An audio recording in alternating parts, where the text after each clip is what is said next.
এরপরে আল্লাহ বলেন, আমি আল্লাহ মানুষের জন্য জমিনে উত্তম খানার আয়োজন করেছি। আমি পিপিলিকার খানাও দেই, কুকুরের খানাও দেই, জঙ্গলের প্রাণীর খানাও দেই, নদীর মধ্যে হাজার হাজার মাছের খানাও আমি আল্লাহ দেই, উড়ন্ত পাখির খানাও কে দেন? জবান খুলেন, কে দেন? গর্তাওয়াকুল মিকুনি হার সুবহ শাম মিরাসানাদ রিজকে তু আজলা মাকাম জুজবা হাকচি জেমখাআদ ইনসুজা ফজলে উআ মস্তে দর জুমলা জাহা। জঙ্গলের প্রাণীর রিজিকও আল্লাহ দেন, নদীর মধ্যে হাজারো মাছের খানা কে দেন? জঙ্গলের প্রাণীরা কি সকাল 8টায় বাজারে আসে খাইতে? ওদের জায়গা মতো খানা আল্লাহ পৌঁছাইয়া দেন। কিতাবের মধ্যে আছে, একটা কাক যখন বাচ্চা দেয়, কাক কাক চিনেন তো? কি কামনে এলাকায়? হ্যাঁ, কাউয়া। কাক কালো, কোকিল কালো, কালো মাথার কেশ, এর চেয়ে বেশি কালো মনের হিংসালেশ। নিম তিতা, নিন্দা তিতা, আরো তিতা খাও, এর চেয়ে বেশি তিতা 203-এর ঘর। চাকা গোল, পয়সা গোল, গোলালু গোল, এর চেয়ে বেশি গোল মনের গন্ডগোল। বাংলাদেশে এই পরিমাণ গন্ডগোলের কারণে হুজুরেরাও এক জায়গায় হইতে পারে না, পারবে কিনা জানাও নাই। তবে রেডি থাকেন, মাইক কপালে আরো আছে, রেডি থাকেন। বহু ফিডে আছে কপালে, কি পরিমাণ ফিডে আছে কপালে আছে, কোনো সীমানা নেই। আর যদি ইমান টিমান বাদ দিয়ে চলেন, মানে দাবি করবেন মুসলমান, দাড়ি রাখবেন না, দাবি করবেন মুসলমান, সুদ খাইবেন, দাবি করবেন মুসলমান, পর্দা করবেন না, আপনার কোনো টেনশন নেই। আপনি দুনিয়ায় বাদশা, কিয়ামতে বিনা হিসাবে জান্নাত। কি? আর যদি কোন না মুসলমান দাবি করলে চাপাবাজি না, দাড়ি রাইখা মুসলমান দাবি করব, টুপি ওয়ালা মুসলমান হব, আল্লাহকে ধোকা দিব না, তাহলে রেডি থাকেন পিডা খাওয়ার জন্য। আল্লাহ, দুনিয়ার অবস্থা বড় খারাপ। করোনা দিয়েই এ পৃথিবীটাকে মাজা ভেঙে দিয়ে গেছে এক করোনা, আর সোজা হবে না, আর জীবনে সোজা হবে না।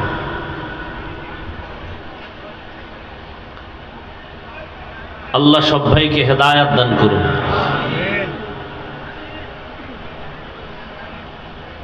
আপনারা তো মনে করেন স্বাধীন স্বাধীন স্বাধীন, না?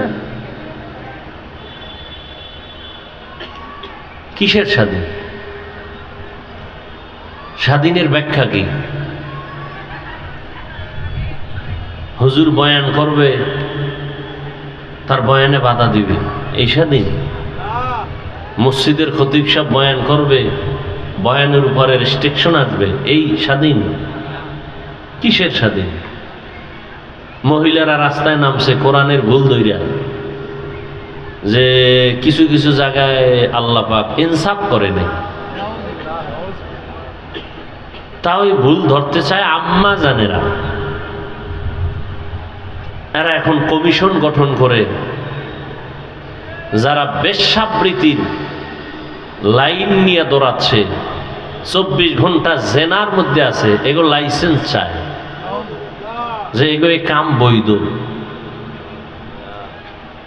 স্বাধীন না? স্বাধীন। আল্লাহ হেদায়াত দান করুন।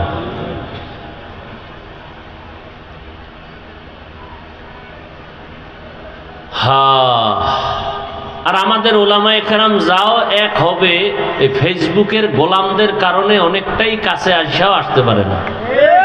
এদেশে ফেসবুকের গোলাম যারা আছে, আলেমের দুশ্মন, কিছু হলেই ফেসবুকে লোকমা দেয়। হুজুর সতর্ক হয়ে যান, ফেসবুকে দেয় লোকমা। এরকম বেয়াদব আছে না নাই? এই বেয়াদবদের কারণে ওলামায়ে কেরাম কাছে আইসাও আসতে পারে না। আল্লাহ হেদায়াত দান করুন।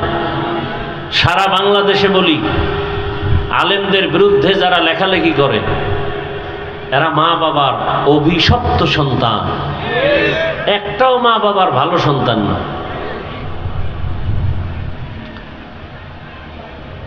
তো পৃথিবীতে মানুষ সৃষ্টির আগেই আল্লাহ মানুষকে সৃষ্টির শ্রেষ্ঠ মর্যাদা দিছেন, যে আয়াত আমি আপনাদের শুনাইলাম। মানুষের জন্য উত্তম খানা কুকুরেও খায়, শূকরেও খায়, গরুয়েও খায়। মানুষের খানা কি এক? মানুষের যত খানা সব কাবারে আটকানো, যাতে ময়লা না লাগে। আপনি ভাত খাবেন, চালটা কাবার লাগায় দিছেন। আপনি রুটি খাবেন, গম কাবারে আটকানো। আপনি মাছ খাবেন, কাবার খুলে খাও। গোশত খাবেন, চামড়া দিয়ে আটকানো। চামড়াটাও খাইতে মনে চায়, পশম দিয়া কাবার লাগায় দিলেন। ফল খাবেন, কাবারে ঢুকানো। কিছু কিছু ফল আছে কাবার সহ খাওয়া যায়, যায় না? যেই কাবারগুলো সহ আপনি খেতে পারবেন, সে কাবারগুলো এতটাই সফট, এতটাই প্লেন যে বাইরের ময়লা আটকায় না। বাইরের ময়লা আটকায় না। আর যেটা আটকায় যায় ওইটার চামড়া সহ কাবার সহ খাওয়া যায় না। যেমন কলার ভিতরে ময়লা আটকায় বাহির থেকে, এই জন্য এটা ফালায় খাও। আপেলের উপরের কাবারের উপরে ময়লা আটকাবে না, হালকা পানি দাও, ধুইয়া নাও, কাবার সহ খাও। আঙ্গুরের ময়লা আটকাবে না, কাবারটা সহই তুমি ধুইয়া খেয়ে ফেলো। তো মানুষের রিজিক এত প্রিয়,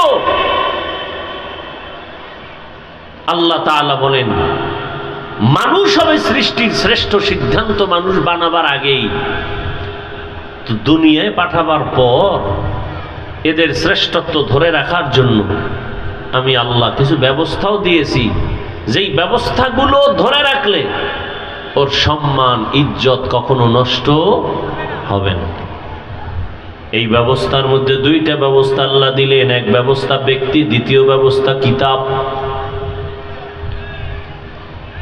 ব্যক্তিদের মধ্যে শ্রেষ্ঠ ব্যক্তি রহমাতুল লিল আলামিন। কিতাবের মধ্যে শ্রেষ্ঠ কিতাব হলো কোরআনুল কারীম। শ্রেষ্ঠ ব্যক্তি রহমতের নবী আমার, তিনিও আসলেন মক্কা নগরীতে। কিতাবের মধ্যে শ্রেষ্ঠ কিতাব আল্লাহ এটাও দিলেন মক্কা নগরীতে। তবে ব্যবধান, আল্লাহ যে দুইটা ব্যবস্থা দিলেন, কিতাব আর ব্যক্তি, এই দুই ব্যবস্থা যারা মেনে চলবে তারা দুনিয়ায় বাদশা, আখিরাতেও বাদশা। এদের কোনো সম্মানও কখনো যাবে না, ঈমানও যাবে না। তবে এই দুই ব্যবস্থার মধ্যে পাওয়ার হলো ব্যক্তির পাওয়ার বেশি। এজন্য আল্লাহ ব্যক্তি জমিনে বেশি পাঠাইছেন, কিতাব কম পাঠাইছেন। নবীগণ, সিদ্দিকগণ, শহীদগণ, সালেহগণ, লক্ষ লক্ষ নবী রসুল, লক্ষ লক্ষ সাহাবায়ে কেরাম। কিতাব হলো 104। আবার ব্যক্তি আগে পাঠাইছেন, কিতাব অনেক পরে পাঠাইছেন। আবার ব্যক্তি পাঠাইয়া কিতাবটা হাতে দেন নাই, বরং কিতাবটা বুঝার মতো যোগ্যতা আল্লাহ আগে ঢুকাইছেন, বুঝানোর মতো যোগ্য বানাইছেন, তারপরে কিতাব দিছেন। না হয় আমাকে এক প্রশ্নের জবাব আপনারা দেন, রহমতের নবীর মতো তো শ্রেষ্ঠ ব্যক্তি কেউ নাই। বলে কেমন শ্রেষ্ঠ? মেধার বেলায় শ্রেষ্ঠ, চেহারার বেলায় শ্রেষ্ঠ, গঠনের বেলায় শ্রেষ্ঠ, শারীরিক গঠন শক্তির বেলায় নবী শ্রেষ্ঠ। কেমন করে করে তুলনা নাই। সেই নবীর, আমাদের তো এখন এমন যুগ আসছে, 1-1.5-2 বছরের বাচ্চা অনেক চালাক। রহমতের নবী তো তুলনাহীন ব্যক্তি। সেই রসুলকে 40 বছর পরে কেন কোরআন দিলেন? দুনিয়ার মানুষকে জানায়া দিলেন, হে মানুষ, রহমতের নবী গোটা দুনিয়ার মানুষের আদর্শ মডেল। এমন আদর্শ রহমতের নবী তৈরি করলেন, কিয়ামত পর্যন্ত ওই প্রেসক্রিপশন দিয়া গোটা দুনিয়াটা চলবে, নতুন কোনো আদর্শের প্রয়োজন হবে না। তবে যারা চালাকি করে মুহাম্মদের প্রেসক্রিপশন বাদ দিয়া নতুন কোনো ডাক্তারের প্রেসক্রিপশন নিবে, এদের মরার আগে ধ্বংস চলে আসবে, আসতেছে, চোখের সামনে দেখতেছি। একমাত্র কারণ লোকটার বাড়ি আছে, গাড়ি আছে, টাকা আছে, তারপরও কেন জুতার বাড়ি খায়? একমাত্র কারণ মদিনা ওয়ালার আদর্শ নাই। তুকু যাও সুন্নতে আহমদ কুজা বা মুহাম্মদ কাইবুদ নিসবতুরা মান আহাব্বা সুন্নতি কওলে রাসূল মজদায়ে কানা মাই হাম কুন কবুল। আর একটা লোকের বাড়ি নাই, গাড়ি নাই, টাকা নাই, কিন্তু লোকটাকে সবাই সম্মানের চেয়ার আগায় দেয় কেন? কয় টাকার মালিক? বলে কোনো টাকা নাই। কয়তলা বিল্ডিং? কয় বাড়ি নাই। ঘরের ভেতরে গ্রাম্য ভাষায় বলে উন্দুর ভরে আর মরে। কাজ করলে চুলায় আগুন জ্বলে না, করলে চুলায় আগুন জ্বলে না। এমন বান্দাটারে কেন সবাই মাথায় নিয়ে সম্মান করে, চেয়ার আগায় দেয়? এর কাছে টাকা নাই, পয়সা নাই, বাড়ি নাই, গাড়ি নাই, কিন্তু এর কাছে আছে মদিনাওয়ালা নবীর আদর্শ।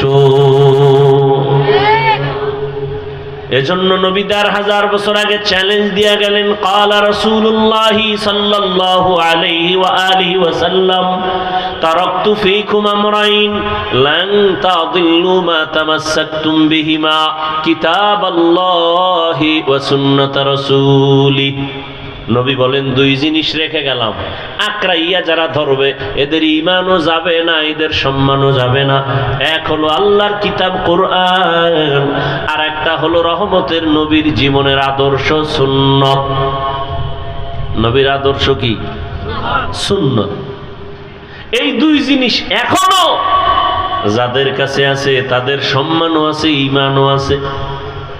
এই দুই জিনিস যার কাছে যতটুকু নাই তার কাছে ততটুকু সম্মান নাই, ঈমানও নাই। ভাইরা আমার, রহমতের নবী মক্কা নগরীতে আসছেন,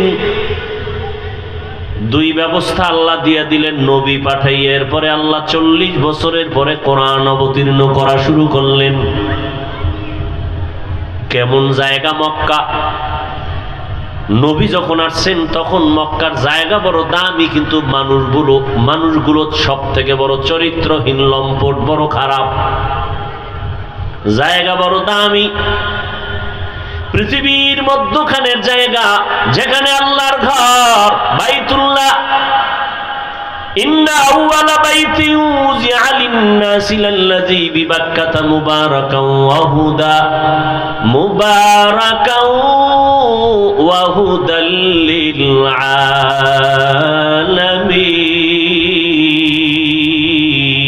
আলামিন। এমন একটা ঘর আল্লাহ বানাইলেন, পৃথিবী নামক গ্রহ আল্লাহ বানাইয়া প্রথম ঘর, এমন একটা ঘর আল্লাহ বানাইলেন যে ঘর হেদায়েতের ঘর, ইবাদতের ঘর, যেই ঘরের দিকে তাকাইলে সওয়াব, যেই ঘর শুধু দেখবে তাকায়া বাইতুল্লাহ সওয়াব, যেই ঘরের আঙ্গিনার মধ্যে বসে একবার যদি বলে আল্লাহ, ১,০০,০০০ বার আল্লাহ বলার সওয়াব, যেই বাইতুল্লাহর এরিয়ার মধ্যে বসে যদি একবার কেউ বলে লাব্বাইক, ১,০০,০০০ বার লাব্বাইক বলার সওয়াব, যেই এরিয়ার মধ্যে একটা সেজদা দিলে ১,০০,০০০ সেজদার সওয়াব। এমন একটা ঘরের পার্শ্বের মানুষগুলো চরিত্রহীন, চরন্ত খারাপ। কতটা খারাপ ভাষা নাই বলার লজ্জার কারণ, এত খারাপ। নারী আর পুরুষ উলঙ্গ হইয়া একত্রে বাইতুল্লাহর দেওয়ালটাকে তাওয়াফ করে, কতটা খারাপ। অথচ মসজিদ দেখলে কোন হিন্দু মহিলাও যদি মসজিদের কিনারা দিয়া হেঁটে যায়, মাথার কাপড় টেনে দেয়, মসজিদ সম্মান করে। ওরা কত খারাপ যে বাইতুল্লাহর সামনের দেওয়ালটারে পুরা তাওয়াফ করে নারী পুরুষ একসাথে, আবার সব উলঙ্গ। কেন? এর কেনরও জবাব আছে। কেন করে? বলে ওরা অন্যায় করে, কাপড় না পাক, পোশাক না পাক, বাইতুল্লাহ পাক, এই জন্য নাপাক কাপড় নিয়ে বাইতুল্লাহর কাছে যায় না, সম্মান করে। আমগো দেশে কয় অতিভক্ত, এর নাম চোর। অতিভক্তের নাম চোর। ভাইরা আমার, শুধু তাই না, এরা কোনো পশু জবাই করলে রক্তগুলো বাইতুল্লাহর দেওয়ালে মেখে দেয়, মনে করে এটা বরকত। তাহলে আমার জবাইটা কমপ্লিট কবুল হয়ে গেছে। আল্লাহ আয়াত নাজিল করে বলেন, নবী জানায়া দেন, লা ইয়ানালাল্লাহা লুহুমুহা ওয়ালা দিমাউহা ওয়ালাকিন ইয়ানালুহুত তাকওয়া মিনকুম। এই পাপিষ্টরা, তোদের রক্ত আর গোশত আমার কাছে দাম নাই, আমার কাছে একমাত্র দাম হলো তোর অন্তরের তাকওয়া, ভয়। কোরবানিটা দাও গোশত বেশি খাওয়ার জন্য নাকি আল্লাহকে খুশি করার জন্য? এটা আমি দেখার, এটাই তোর কোরবানির মূল। কত বড় গরু কোরবানি দিলা, কত কেজি গোশত হলো, আমি আল্লাহ এটা দেখি না, আমি দেখি তোমার অন্তরের মধ্যে আমি আল্লাহর ভয় আছে কিনা। हर के दार खौफे हकदार दिल मदम जन्नतुल मअवा देहद उरा मकाम। মক্কার মানুষ আর কত খারাপ, বলে ওরা নারীদের পছন্দ করে না। বিধবা নারী সমাজের বাইরে। আম্মা জানেরা মাসে যখন অসুস্থ হয় বিছানা আলাদা করে দেয়, ঘৃণা করে। কন্যা পছন্দ করে না। ছেলে হলে বাবা খুশি, বড় ঈদের আনন্দ করে। মেয়ে হলে বাবা দরজা লাগায়া ঘরের মধ্যে থাকে, বাইরে যায় না, লজ্জা। কন্যা হইছে এই ভয়, এই লজ্জা। রহমতের নবী আসছেন, এত খারাপ জায়গায় রহমতের নবীরে আল্লাহ পাঠাইলেন কেন? যেই জায়গার মানুষ এত খারাপ, ওই জায়গার মধ্যে এত দামি রহমতের নবীকে কেন পাঠাইলেন? বলে যত বড় রোগী তত বড় ডাক্তার, ঠিক নেই? ইমামুল আউয়ালিন আল আখিরিন বহরে সদকা রহমাতাল লিল আলামিন সৈয়দুল কাউনাইন খাতমুল মুরসালিন আখির আমদ বুদে ফখরুল আউয়ালিন শুধু ওজুদাস রহমাতাল লিল আলামিন মসজিদে উশুদ হামারো ইয়ে জমিন। রোগী যত বড় ডাক্তারও তত বড়। রহমতের নবী কেমন ডাক্তার? বলে শ্রেষ্ঠ ডাক্তার। শ্রেষ্ঠ ডাক্তার কাকে বলে? কয় যেই ডাক্তারের ঔষধ দেওয়ার পরে আর কোনো ডাক্তারের প্রয়োজন হয় না। রহমতের নবী এমন এক ডাক্তার, নবী আইসা এমন ঔষধ দিলেন যে ঔষধ সেবন করলে মানুষ দুনিয়াতেও লাভবান, আখিরাতেও লাভবান। অন্য কোনো ডাক্তারের ঔষধ নেওয়ার প্রয়োজন হবে না। কিন্তু এই জমিনের মধ্যে রহমতের নবীর ঔষধ বাদ দিয়া যারা আব্রাহাম লিঙ্কনের ঔষধ গণতন্ত্রে কলিজায় ঢুকাইছে, ওরা জায়গায় জায়গায় জুতার বাড়ি খাইতেছে। আসতে বলেন কেন? আব্রাহাম লিঙ্কনের আদর্শ গণতন্ত্র রহমতের নবীরটা বাদ দিয়া নিচে কপাল পুড়ে গেছে। লেনিনের আদর্শ নিচে, নবীরটা বাদ দিয়া কপাল পুড়ে গেছে। কালমার্সের আদর্শ নিয়ে নবীরটা বাদ দিছে, কপাল পুড়ে গেছে। জমিনের মধ্যে নবীর আদর্শ বাদ দিয়া ভিন্ন কোন আদর্শ যারা গ্রহণ করেছে, এরা মরার আগেই মরে গেছে।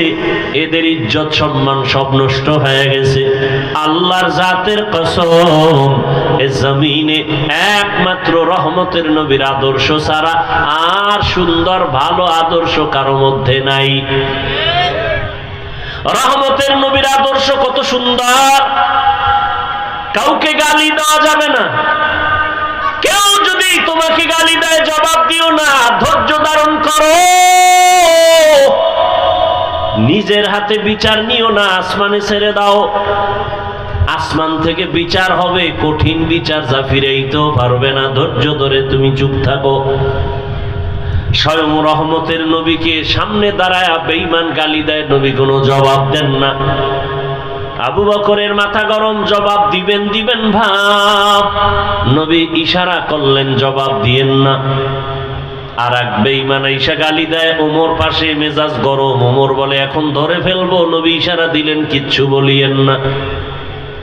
নবী বলেন বান্দা যখন চুপ হইয়া থাকে, আল্লাহর উপরে ভরসা করে বিচার দেয়, তখন ফেরেশতা আল্লাহ পাঠাইয়া ওই বেঈমানের বিচার করেন। বড় কঠিন, আল্লাহর বিচার বড় কঠিন। রহমতের নবীর আদর্শ, সামনে কোরবানি আসতেছে। নবীর আদর্শ কত সুন্দর। বলে শুধু মানুষ হইয়া কষ্ট দিবে এতটুকুই না, বলে কোরবানি যারা দিবা, একটা পশুর সামনে আর একটা পশু জবাই করবা না, অন্য পশু কষ্ট পাবে। নবীর আদর্শ কতটাই সব। কোন পশুকে শোয়াইয়া রাইখা জবাই দিতে দেরি করবা না, কষ্ট পায়। এক পশুর সামনে অন্য পশু জবাই করবা না, কষ্ট পাবে। তাহলে একটা পশুর কষ্ট রহমতের নবী বরদাস্ত করতে পারেন না। সে জায়গায় মানুষ হইয়া মানুষের কষ্ট দিলে এটা কেমনে বরদাস্ত হবে? কিন্তু কপাল বড় খারাপ, এমন যুগে জমিনে জন্ম নিলাম, এমন সমাজে যে একটা কুকুর মারলে মানুষ কষ্ট পায়, কিন্তু মানুষ জবাই দিলে কষ্ট পায় না। কপাল বড় খারাপ। রহমতের নবীর আদর্শ এতটাই সুন্দর। জীবনে নবী একটা মিথ্যা কথা বলেন নাই, ঘোষণা দিলেন মিথ্যা বলবা না, হারাম। নবীও বলেন নাই, কাউকে বলার অনুমতিও দেন নাই। নবী কতটা সরল। মসজিদে নববীর মধ্যে বসে আছেন, শরীরের মধ্যে একটা জামা লাগানো। হঠাৎ একটা বাচ্চা ইসা ডাক দিছে দরজার সামনে, ইয়া রাসূলুল্লাহ, আমারে আম্মু পাঠাইছে। আম্মু কি চাও? আমার আম্মু একটা জামা চাইছে, কুর্তা। নবী বললেন আমার কাছে এক্সট্রা কুর্তা নাই, জামা নাই। বাচ্চা চলে গেল। কিছুক্ষণ পর আবার ঘুরে দিয়ে ঈশা বলেন, ও দয়ার নবী, আপনার শরীরের মধ্যে যেই জামাটা আছে আমার আম্মু সেই জামাটাই চেয়েছেন। রহমতের নবী কেমন দয়ার নবী, নিজের জামাটা খুইলা দিয়ে দিছেন, খালি বডি নিয়ে নবী বসে আছেন। আপনি দিবেন? এই নিজের খানা অন্যকে দিবেন, এই মানুষ তো জমিনে নাই। নিজের গায়েরটা খুলে দিবে এমন কেউ নাই। রহমতের নবী নিজের গায়ের জামাটা খুলে দিলেন, খালি গায়ে বসা। হযরত বেলাল আসছেন আজান দেওয়ার জন্য, নজর পড়ে গেল রাসূলের দিকে, শরীরে পোশাক নাই, নবীর গায়ে জামা নাই। বেলাল লজ্জায় অন্য দিকে চলে গেলেন। জিব্রাইল এসে হাজির, আয়াত দিয়া দিলেন, ও নবীকে জানায় দাও, জিব্রাইল জানায় দাও, নবী যেন এত বেশি দান করে না যাতে লজ্জা পেতে হয়, আবার এত বেশি হাতটাকে যেন মুষ্টিবদ্ধ করে রাখে না যাতে বদনাম হয়। সূরা বনী ইসরাইলে আয়াত দিয়ে আল্লাহ পাঠায়া দিলেন। রহমতের নবী কতটা আদর্শওয়ালা নবী আমার। রহমতের নবীর আদর্শ দেখে মক্কার সব বেঈমান পাগল হয়ে গেল। এর মতো ভালো একটা সন্তান নাই। দীর্ঘ 40টা বছর নবীজির আদর্শ দেখা সব কুফর, সব কাফের, সব মুশরিক মূর্তি পূজা করে। নবী কি এগো বলছে সি সি কাছে আসবা না? বলছে? কথা বলেন না কেন? আপনি কি করেন? আপনি তো মুশরিক তো দূরের কথা, কাফের তো পরে, খালি মাঝে মাঝে নামাজ ছাড়ে। এর দেখে আপনি কেন দূর দূর দূর, তুই বেনামাজি আসবি না কাছে। আমনের নামাজ কবুল হইছে গ্যারান্টি কি? এত মাস্তানি ভাব কেন? রহমতের নবী মুশরিকের বুকে লাগায়, কাফেরের নবী আলিঙ্গন করেন, আর তুমি মুমিন মুসলমান হইয়া আর এক মুসলমানের সালাম পর্যন্ত দাও না। স্বার্থে আঘাত লাগছে, সালাম দেয় না, আছে না নাই? তোমার দোকানের পাশে আর একটা দোকান, তুমি মুদি দোকানদার, তোমার পাশে আর একজন এসে দোকান দিল, কেন সালাম নাই, কালাম নাই, দোয়ায় নুস পরে ও যেন তাড়াতাড়ি মরে। ঠিক নি? জিন্দেগি মে বন্দগি তু কর নাহি, जिंदगी में बंदगी तू कर नहीं, जिंदगी में बंदगी शर्मिंदा है, जिंदगी में बंदगी शर्मिंदा है। यहाँ हम सब मुसाफिर दिल ना लगा, अहले दिल की नजर से रूह करता जा, शाह दौलत सब फकीर गर नेक ने है, शाह दौलत सब फकीर गर नेक ने है, जिंदगी में बंदगी तू कर नहीं, जिंदगी में बंदगी शर्मिंदा है, जिंदगी में बंदगी शर्मिंदा है। দেখেন না তাকাইয়া কত হিংসা। মসজিদের এক ইমাম সাহেব নতুন মসজিদে আসছে, মুসল্লি বেড়ে গেছে, আর একজনের কাছে বড় কষ্ট লাগে, অত মুসল্লি কেন? ঠিক নি? এক দোকানে কাস্টমার বেশি, অন্য দোকানওয়ালার মনে কষ্ট, ওখানে কাস্টমার এত বেশি কেন? ওরে আল্লাহর বান্দা, মুসলমান হইয়া মুসলমানকে সহ্য করতে পারে না, এমন আদর্শ আপনার আমার। যদি সহ্য করতে পারতেন, ফেসবুকটা খুইলা বেঈমানের বিরুদ্ধে কথা বলা হতো। মুসলমান হইয়া মুসলমানের বিরুদ্ধে কোনোদিন কেউ কথা লিখতে পারতো না, কিন্তু কপাল কত খারাপ এই জাতির, শুধু মুসলমানের বিরুদ্ধেই লেখে না, এই জাতি যাদেরকে দেখা জান্নাতের পথ পাবে ওই উলামায়ে কেরামদের নাম নিয়ে নিয়ে ফেসবুকে লেখা। এমন কিছু কুলাঙ্গার বেয়াদবেরা তারা সতর্ক বাণী দেয়, হুজুর আপনি সতর্ক হইয়া যান, আমার লেখা এজন্যই দিলাম, সতর্ক করলাম। ওরে তোর মতো বেয়াদবের অধিকার নাই, একজন আলেমের ভুল ধরবি, আলেমের লোকমা দেওয়ার জন্য আলেম আছে, আলেম ছাড়া আলেমের লোকমা দেওয়া এটা লোকমা নয়, বড় গাদ্দারি আর বেয়াদবি।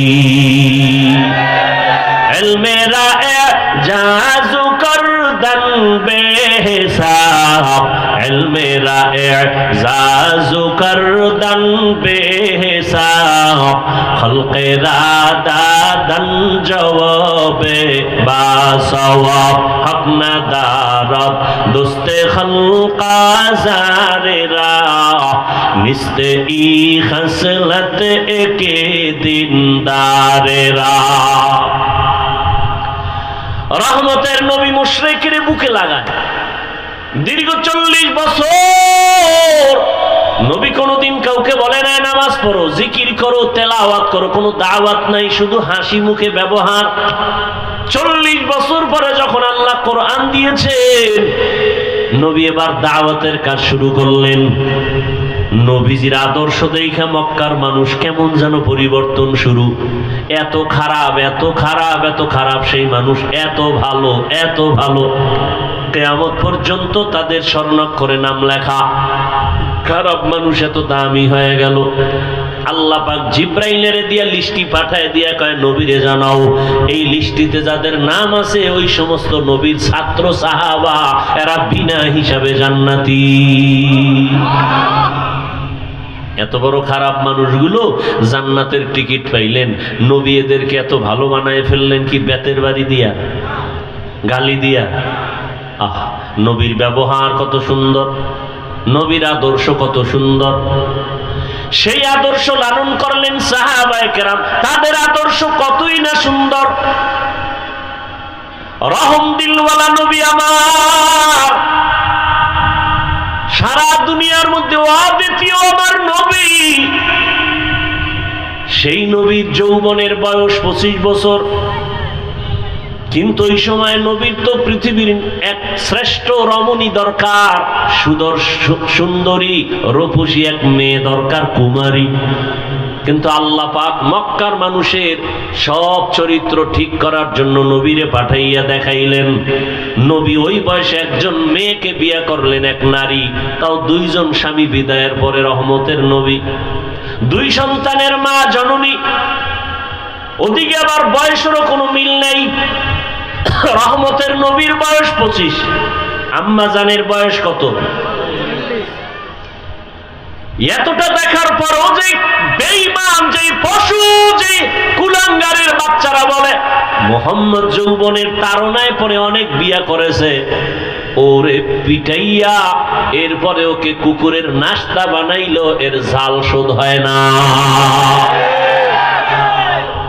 তুকু যাও সুন্নতে আহমদ কো যা, মা মুহাম্মদ কে বুয়দ নিসবত তোরা। 40 বছরের রমণী, রহমতের নবীর বয়স 25।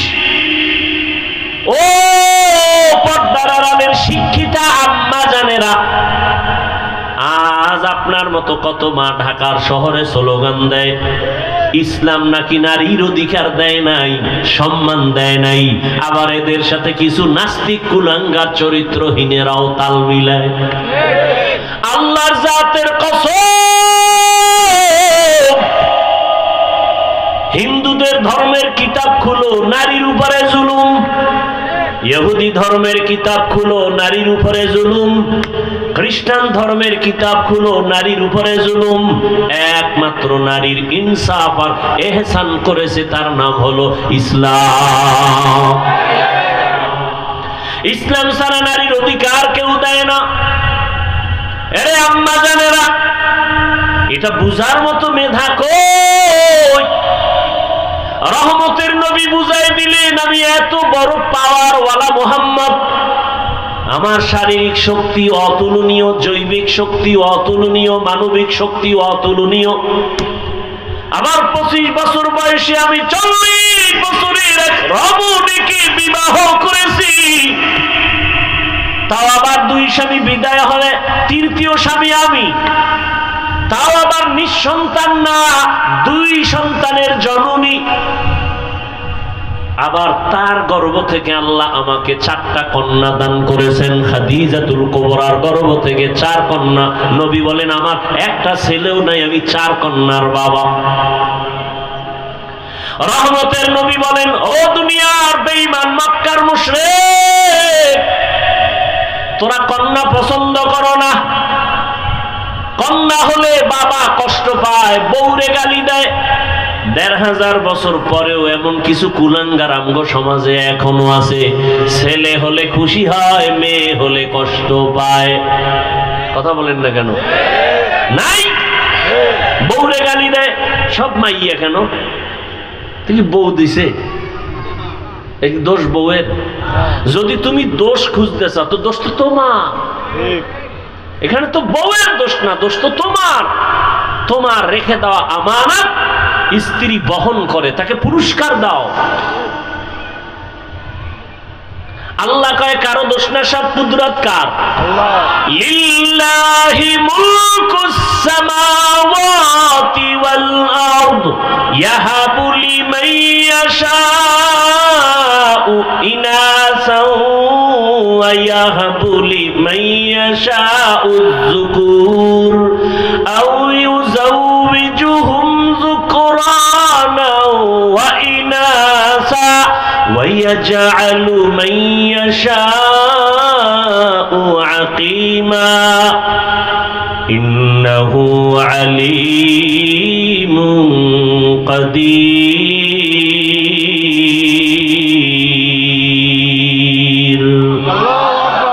আল্লাহ বলেন আসমান জমিনের ক্ষমতা কার? আল্লাহ বলেন আমি চাইলে কাউকে ছেলে দেই, কাউকে মেয়ে দেই, কাউকে দোনোটা দেই, কাউকে কোনোটাই দেই না। ক্ষমতা কার? আল্লাহর কুদরত। তুমি স্লোগান দাও ছেলে হোক মেয়ে হোক দুটোর বেশি নয়, একটা হলে ভালো হয়। আবার একজন বলি না হইলে তো আরো ভালো। আল্লাহ কয় না, সন্তান আমি দেই, রিজিকও আমি দেই।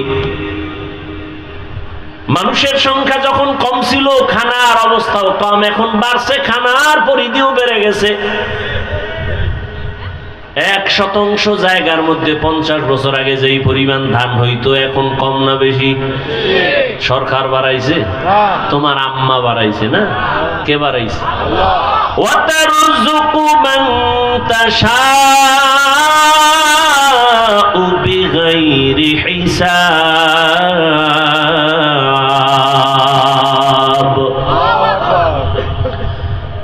আগে 10টা পেয়ারা খাইলো টের পাওয়া যায় না, এখন এত বড় বড় পেয়ারা একজনে একটা খেতে পারি না।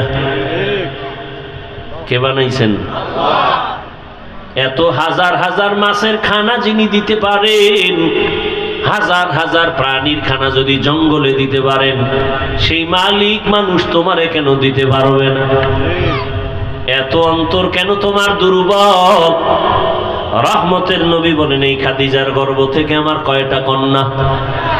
4 কন্যা, আমার কোনো ছেলে নাই। মক্কার বেঈমানেরা ঘুরে ঘুরে কয় মুহাম্মদ মরে গেলে বংশ শেষ, ধরে রাখার কোনো ছেলে নাই। নবীর মনে কষ্ট। আল্লাহ বলেন আপনার কোনো চিন্তা নাই, ইন্না আতাইনাকাল কাউসার, আমি আপনাকে কাউসার দান করব, আর এই কাউসারের দ্বারা সম্মান থাকবে কিয়ামত পর্যন্ত। রহমতের নবী বলেন আমি কত দামি ব্যক্তি যে আমার একটা ছেলে নাই, আমি 4 কন্যার বাবা। ও দুনিয়ার কন্যার মা বাবারা শুনে রাখো, একটা কন্যা যদি কেউ পাও, ও বাবা তুমি একটা কন্যা পাইছো, তুমি একটা জান্নাতের মালিক। 2 কন্যা পেয়েছো, তুমি 2টা জান্নাতের মালিক। 3টা কন্যার বাবা হয়েছো, তুমি 3টা জান্নাতের মালিক। তুমি 4 কন্যা পেয়েছো, তুমি 4টা জান্নাতের মালিক। মক্কার মানুষ কত খারাপ, কন্যাকে শুধু অপছন্দ করে তাই না, বাবা হইয়া কন্যাকে জ্যান্ত চাপা দিয়া, পাথর চাপা দিয়া মেরে ফেলে। এতটা খারাপ মানুষ, সেখান থেকে ভালো মানুষে পরিণত করলেন রহমতের নবীর আদর্শ। এরে আল্লাহর গোলাম, হাসরের ময়দান এত কঠিন, ওই সময় যদি আমার আল্লাহ জিজ্ঞাসা করেন, হাজারো কোটি কোটি কোটি কোটি মানুষের ভেতরে আমি আজ একজন মানুষ চাই যে সবার সামনে পুরস্কার দিব, কোন মানুষ? বলে যেই মানুষটা প্রথম আমার হাবিবের হাতে কালেমা পড়েছো, দাঁড়াও। আম্মা জানেরা ভালো করে খেয়াল করেন, হাসরের ময়দানে প্রথম আল্লাহ যদি জিজ্ঞাসা করেন নবীর হাতে কে কালেমা পড়েছো, দাঁড়াও, একজন পুরুষও দাঁড়াবার ক্ষমতা রাখবে না। ওই সময় রহমতের নবীর হাতে কে প্রথম কালেমা পড়েছে, এই প্রশ্নের জবাবে একজন নারী দাঁড়ায় বলবে, হে আল্লাহ, তোমার এই কথার আমি সেই ব্যক্তি, একজন নারী, প্রথম মুহাম্মদের হাতে কালেমা পড়েছি, আমি প্রথম নারী ইতিহাসের পৃষ্ঠায়, আমার নাম খাদিজা। নারীর সম্মান কি পরিমাণ ইসলাম দিয়েছে বুঝাবার সময় নাই রে বাবা। কিন্তু আজকে যারা বলে নারীর সম্মান দেয় না, ওরা কি চায়? ওরা চায় নারীদের বেপরদায় নামাইয়া ভোগের সামগ্রী বানাবে, জেনা বেবিচার কইরা পুরা দেশটাকে বেশ্যা পাড়া বানাতে চায়। ওরা লম্পট, ওরা নারীর দুশ্মন, ওরা মানবতার দুশ্মন, ওরা স্বাধীনতার দুশ্মন, ওরা রসুলের দুশ্মন, ওরা ইসলামের দুশ্মন। ওদের মতো লম্পট চরিত্রহীন জমিনে আর কেউ নাই। ওরা তাসলিমার ফুটানো বাচ্চা। কিয়ামতের ময়দানে রব্বুল আলামিন যদি প্রশ্ন করেন, দ্বিতীয় আমার ইসলাম দুনিয়াতে টিকাইয়া রাখার জন্য কে কল্লা দিয়েছো, রক্ত দিয়েছো, শাহাদাতের পেয়ালা পান করেছো? কিয়ামতের ময়দানে কোনো পুরুষ দাঁড়াবার সাহস রাখবে না।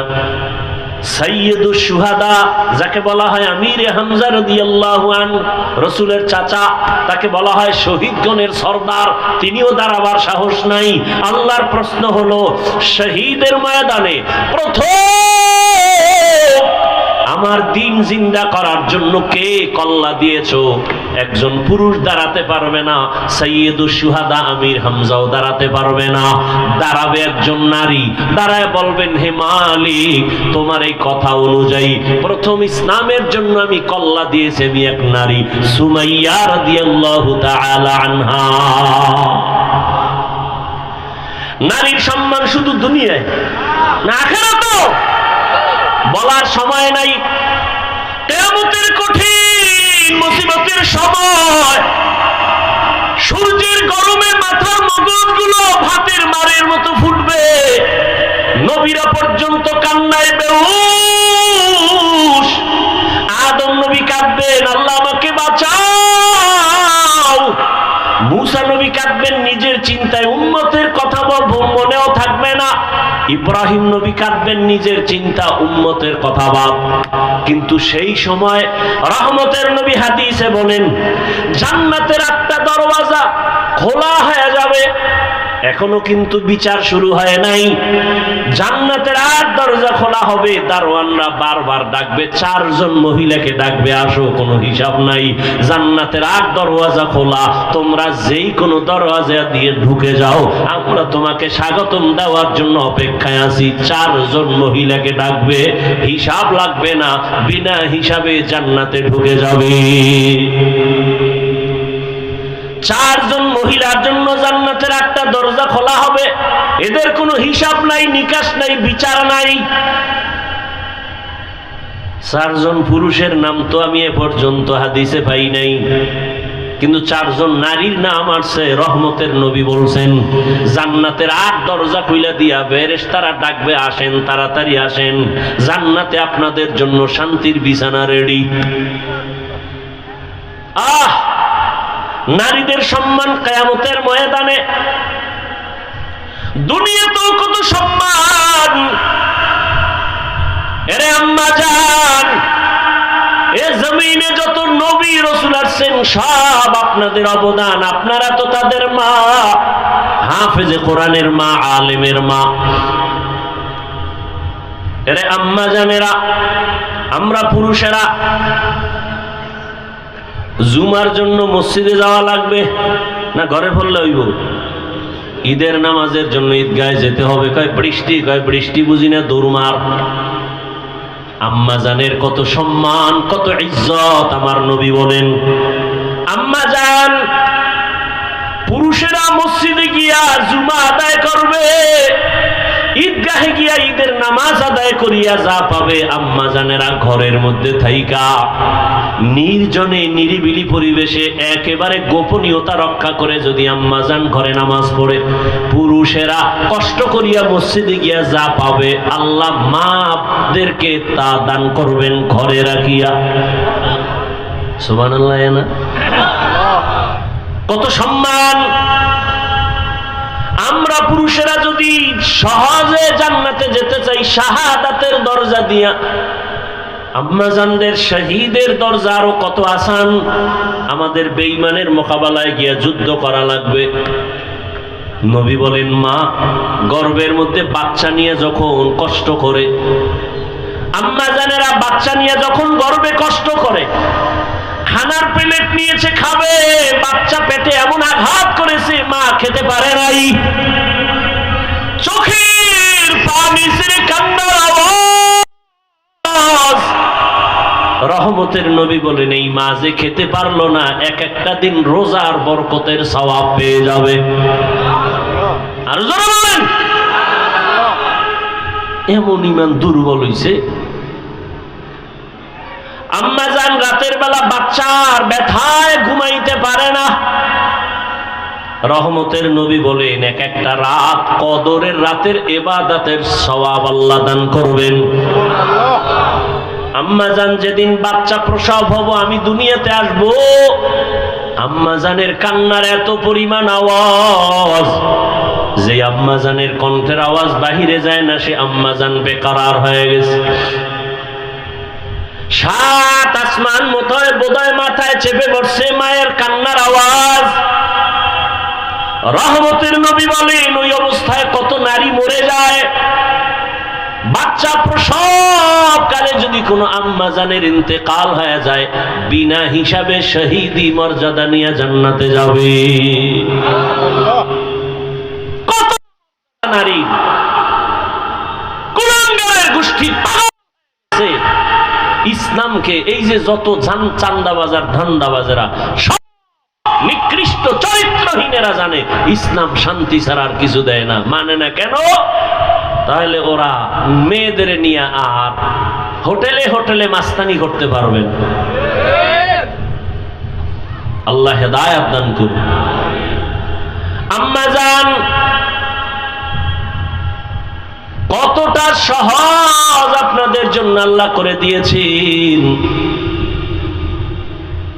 কিয়ামতের ময়দানে যদি আল্লাহ জিজ্ঞাসা করেন আমার দ্বীন হেফাজতের জন্য কে হিজরত করছো, প্রথম দাঁড়াও। হাসরের ময়দানে একজন নারী পুরুষও দাঁড়াতে পারবে না, একজন নারী দাঁড়ায় বলবেন হে আল্লাহ, দ্বীন হেফাজতের জন্য প্রথম আমি হিজরত করেছি, জন্মভূমি ত্যাগ করেছি, আমি এক নারী। রহমতের নবীর মেয়ে রুকাইয়া রাদিয়াল্লাহু তাআলা আনহা, উসমান রাদিয়াল্লাহু আনহুর বিবি।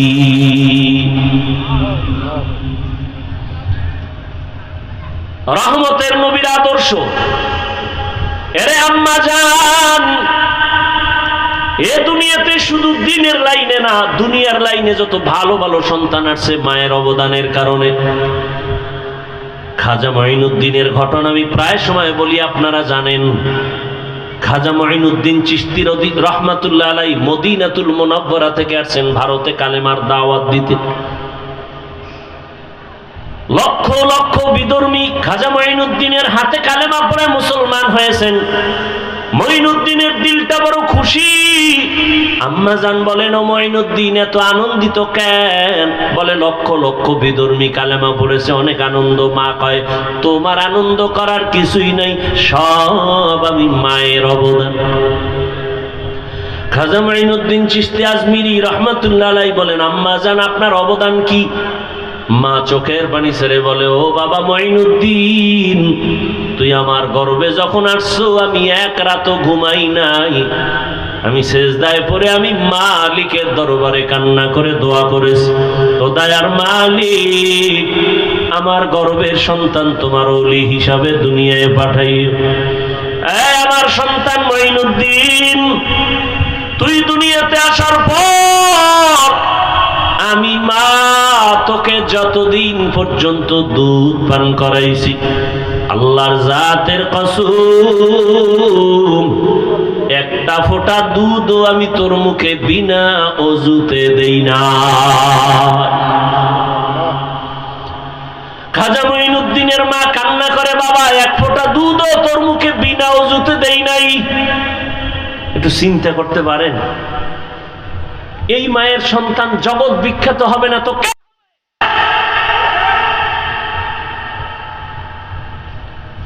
কে হবে? সন্তান জগৎ বিখ্যাত হবে না তো কে হবে?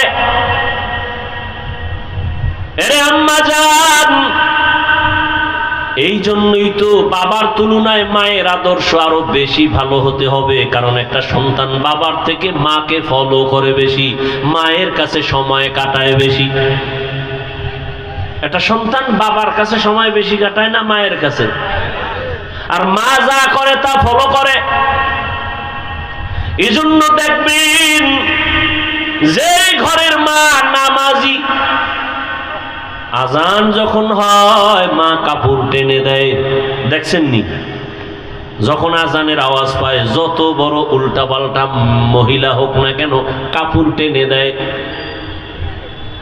পাশে একটা বাচ্চা ও দেখে দেখে শিখতেছে। একদিন কাপড় টান দিছে, মা কয় গুনা গুনা টানিস না, গুনা।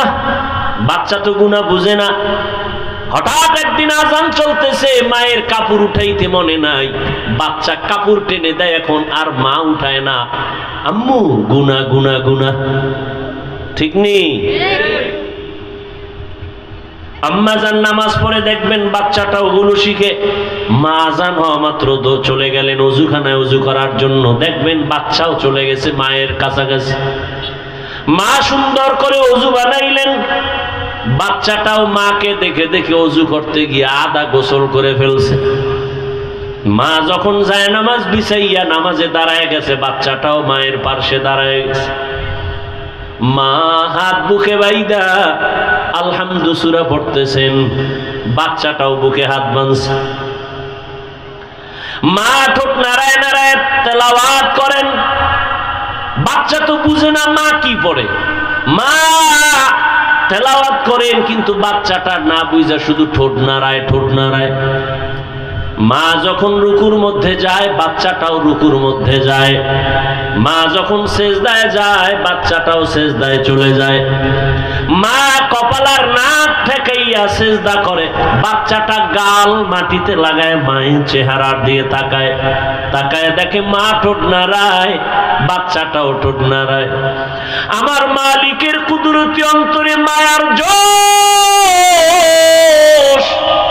আল্লাহ ডেকে বলেন, ফেরেশতা তাকায় দেখ ওই বাচ্চাটা ঠোঁট নাড়ায় কেন? বলে ওর মা ঠোঁট নাড়ায়। বলে ওর মা কি বলে? বলে ওর মা বলে সুবহানা রাব্বিয়াল আলা। আল্লাহ বলে লেখ এই বাচ্চাও বলে সুবহানা রাব্বিয়াল আলা। এই বাচ্চার তো আমল নামা নাই, সওয়াবগুলো মায়ের আমল নামায় উঠাইয়া দাও।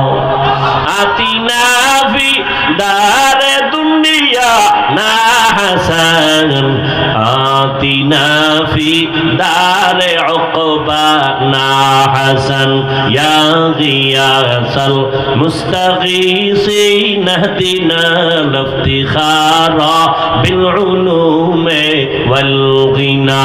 হর গরিদে নেকো তু তৈয়ার है जो न मांगे उससे तू बेजार है। ও আমার পর্দার আড়ালের মা বোনেরা, ও যুবক, ও বৃদ্ধ বাবাজিরা, কয়দিন আর দুনিয়ার রং তামাশায় ঘুরবেন?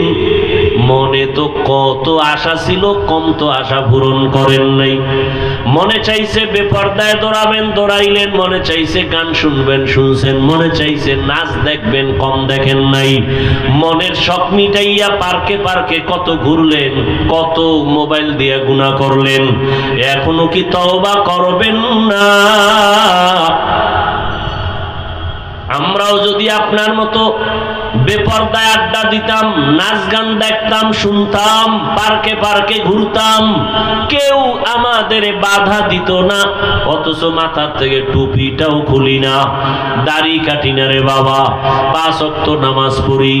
এরপর আবার আপনাদের পাও ধরিয়া ধরিয়া বুঝাই আপনারাও নামাজ আদায় করেন। এরে আল্লাহর বান্দা, কি লাভ? একবারও চিন্তা করলাম না নিজের বাড়ি নিজের ঘর বাদ দিয়া, চিন্তা বাদ দিয়া আপনাদের পেছনে দৌড়াইয়া পাও ধরে ধরে এত বুঝাই কেন? কি লাভ? আপনারা যে আমাকে টাকা দিবেন তাও তো না, বরং আমাদের গালি দেন তাও শুনি, আমাদের বিরোধিতা করেন তাও জানি, টুপির বিরুদ্ধে বলেন তাও জানি, দাড়ির বিরুদ্ধে বলেন তাও জানি, জামার বিরুদ্ধে বলেন তাও জানি, মাদ্রাসার বিরোধিতা করেন তাও জানি। এরপর আমরা আপনাদের জবাব দেই না, গালি দেই না, বরং বিনয় হইয়া হইয়া আপনাদের কাছে কাছে নরম ভাবে বয়ান করি, পাও দইরা দইরা বয়ান করতে চাই। ও আল্লাহর বান্দারা, এক কারণটা কি? একমাত্র কারণ শুরুতেই কিন্তু বলছিলাম দিনের সহি বুঝ বড় কঠিন সম্পদ। দিনের বুঝ যখন আসবে, মরিয়া গেল বান্দা আর নামাজ ছাড়বে না। চিন্তা ভাবনা করে দেখলাম, ওরে টাকার পেছনে, বাড়ির পেছনে বেপরদায় গুনাহ কইরার কয়দিন। ও আল্লাহর বান্দারা, দুনিয়াতে গুনাহ করিয়া করিয়া কেউ তো দুনিয়াতেই সম্মান পায় না, আখিরাতে তো কিছুই পাবে না। অথচ নবীর তরিকা মানার কারণে আলহামদুলিল্লাহ, যত মানুষ যতই গালি দেয় না কেন, সামনে আইসা সালাম না দিয়া কথা বলে না, ঠিক নেই? যত মানুষ আমাদের বিরোধিতা করুক না কেন, কিন্তু সামনে আইসা সালাম দেয়, মোহাব্বত কইরা দোয়া চায়, হুজুর দোয়া করবেন, আমার মতো গুনাহগার কেউ নাই। এই সম্মান টাকা দিয়া পাওয়া যায় না। এই চিন্তা ভাবনা করে দেখলাম, আসলেই আমার মাওলার কথাই তো ঠিক, নবীর কথাই তো ঠিক। নবীর কথা মানার কারণেই তো আজকে এত সম্মানে আছি, নবীর আদর্শ মানার কারণেই তো এত সালাম পাইতেছি, নবীর আদর্শ মেনে চলার কারণেই তো এত সম্মান, এত মোহাব্বত, এত ভালোবাসা। এই জন্যই চিন্তা করে দেখলাম, আল্লাহর নবীর আদর্শ ছাড়া আর কোনো ভালো আদর্শ নাই। আর আল্লাহর কোরআন সত্য, এ কোরআন ছাড়া সত্য কোনো কিতাব নাই। আল্লাহর কোরআনে স্পষ্ট গুনাহ করলে কি ক্ষতি হবে, নেক আমল করলে কি লাভ হবে, তাও স্পষ্ট বলা আছে। ওরে আল্লাহর বান্দারা, চিন্তা ভাবনা করে দেখলাম, নবীর হাতে কালেমা পড়িয়া সাহাবায়ে কেরাম জান্নাতের টিকিট হাতে পাইয়া এরপরেও যদি কান্না করেন কবরের ভয়ে, হাসরের ময়দানে দাঁড়াবার ভয়ে, আমার তো নামাজ নাই, রোজা নাই, তেলাওয়াত নাই, কিছুই নাই, মানুষকে দেখাবার জন্য যা করি, আল্লাহর কাছে এমনি কেমন করে দাঁড়াবো, এই চিন্তা করে চোখের পানি ছেড়ে দোয়া চাই, দোয়া করি। ও আল্লাহর বান্দারা, আমরা নামাজ পড়িয়াও কাঁদি, দাড়ি রাখিয়াও কাঁদি, ভয় ভয়, আল্লাহর আযাব বড় কঠিন। আর আপনারা যারা নামাজ পড়েন না, দাড়ি রাখেন না, পর্দা করেন না, বেপর্দায় চলেন, মা বাবার সাথে বেয়াদবি করেন, আলেম ওলামার সাথে বেয়াদবি করেন, শিক্ষকের সাথে বেয়াদবি করেন, মানুষের উপরে জুলুম করেন, আপনাদের হালাতটা আরো কত ভয়ঙ্কর হবে। দুনিয়াতেই তো মাওলায় দেখায়া দেয়, ওরে টাকা পয়সা নিয়ে জুলুম করিয়া বাড়ি ছাইরা পালায়া গেল, ওরে টাকা পয়সা জুলুম করিয়া কেউ দুনিয়াতে সম্মানে থাকতে পারে নাই। কই নমরুদ, কই সাদ্দাত, কই হামান, কই কারুন, কই ফেরাউন, কই আবু জাহাল, কই আবু লাহাব, এক এক করে সব ধ্বংস হয়ে গেল। চিন্তা ভাবনা করে দেখলাম, মদিনার আদর্শ ছাড়া শান্তির কোনো পথ নাই। ও আল্লাহর বান্দারা, এই জন্যই তো তাকায়া দেখলাম, কত মানুষ যদিও মাদ্রাসায় পড়ে নাই, কিন্তু এরপর অনেক সম্মান। কেন? বলে স্কুলে পড়িয়াও নামাজ ছাড়ে না, কলেজে পড়িয়াও দাড়ি কাটে না, বেপর্দায় চলে না। কত ডাক্তার, কত ইঞ্জিনিয়ার, কত প্রফেসর ডাক্তারি করে, নামাজ ছাড়ে না, ইঞ্জিনিয়ার হইয়াও নামাজ ছাড়ে না, প্রফেসরি করিয়াও নামাজ বাদ দেয় না। চিন্তা করে দেখলাম, তারাও তো আমার মাওলার দিনের বুঝ পেয়ে গেল। কত র্যাব, কত আর্মি, কত পুলিশ, কত বিডিআর নামাজ পড়ে, দাড়িওয়ালা অভাব নাই। জেনারেল লাইনে থাকিয়াও কত মানুষ দিনের বুঝ পাইয়া নবীর আদর্শের আপন গলার মালা বানায় নিল। তাহলে আমি কেন পারবো না? একজন জেনারেল লাইনের মানুষ যদি নবীর তরিকা মেনে পর্দা করে, আমি কেন পারবো না? আমার এখনো তো তৈরি হওয়া খুবই জরুরি, প্রয়োজন। ও আল্লাহর বান্দারা, আল্লাহর কোরআন সত্য, গুনাহগারের আযাব হবে তাও সত্য। দুনিয়াতে সূর্যের গরম সহ্য করতে পারি না, বেতের বাড়ি সহ্য করা যায় না, মশার কামড় সহ্য করা যায় না। অতএব এখন থেকে তৈরি হয়ে যাও, গুনাহ নিয়ে যেন আজরাইলের হাতে ধরা না পড়ো। এরে আল্লাহর বান্দারা, দুনিয়াতে অনেক অন্যায়কারীরা অন্যায় করা অবস্থায় পুলিশের হাত থেকে বাঁচিয়া চলতে চায়, পুলিশ দেখলে ধরা পড়লে উপায় নাই। ওরে যারা গুনাহগার, আল্লাহর ভয় অন্তরে জমা করিয়া তওবা করো, কারণ গুনাহ অবস্থায় যদি আজরাইলের হাতে ধরা পড়ো, ছেলে কই মেয়ে কই বাড়ি গাড়ি কিছুই না, সাদা 3টা কাপনের প্যাকেট বানায় কবরে নিয়ে যাবে। আজকে আমার এত সম্মান এত কিছু, কেউ আমার নাম নিবে না। তবে মানুষের সাথে যদি ভালো ব্যবহার করি, জুলুম না করি, মানুষের সাথে ভালো আচরণ করে যাই, আল্লাহর হুকুম মতো চলে যাই, মানুষ তখন দোয়া করবে, স্মরণ করবে। আর যদি অন্যায় করি, জুলুম করি, স্মরণও করবে না, দোয়াও করবে না, আল্লাহ আমাকে আর ভালো রাখবেন না। অতএব হেদায়েতের মালিক আমার আল্লাহ। এখনো যারা নামাজ ধরতে পারো নাই রে যুবক বাবারা, স্কুলে পড়ো, নামাজটা ধরে ফেলো। কলেজে পড়ো, নামাজ ছাড়িও না, দাড়ি কাটিও না, বেপরদায় চলিও না। মা বাবার দোয়া, শিক্ষকের দোয়া, উলামায়ে কেরামের দোয়া নিয়া নবীর আদর্শের মালা গলায় লাগায়া চলো। আল্লাহর কাছে খাঁটি তওবা করো।